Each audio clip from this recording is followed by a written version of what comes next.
So good morning friends. ఈరోజు మనము నగునూరు గ్రామంలో ఉన్నాము. ఇక్కడ ఒక రైతన్న, నగునూరు గ్రామంలో పత్తి రైతన్న ప్రశాంత్ రెడ్డి గారు. నమస్కారం అండి.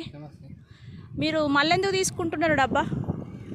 రేసింగ్ పంటకు వరికి వాడినా మేడం. ఎట్లా అనిపించింది వరికి వాడితే? రిజల్ట్ మంచిగా నచ్చింది.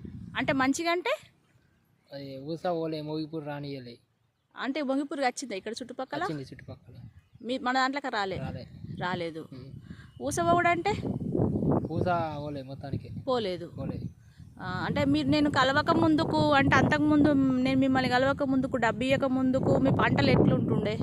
అప్పటికన్నా ఇప్పుడు కొంచెం మంచిగా ఉంది మేడం. అంటే మీకు దిగుబడులు ఎట్లా? దిగుబడి మంచిగా ఉంది. పెట్టుబడులు ఏమైనా తగ్గినాయా? పెట్టుబడి తగ్గింది. మీకు ఇప్పుడు మంచిగా అనిపించిందా? మరి మంచిగా అనిపించింది. మరి అంటే ఇప్పుడు ప్రతి ఒక్క రైతన్న వాడచ్చా?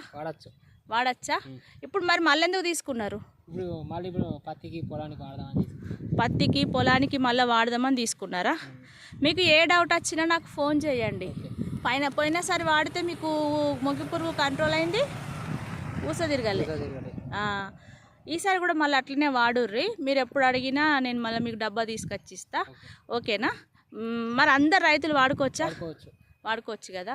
మీకు తెలిసిన రైతులందరికీ చెప్పండి, ఎందుకంటే మీరు లాభపడమే కదా. అందరూ రైతులు బాగుంటే మన భారతదేశం బాగుంటుంది. ఓకే అండి, థ్యాంక్ యూ ప్రశాంత్ రెడ్డి గారు. ఓకే.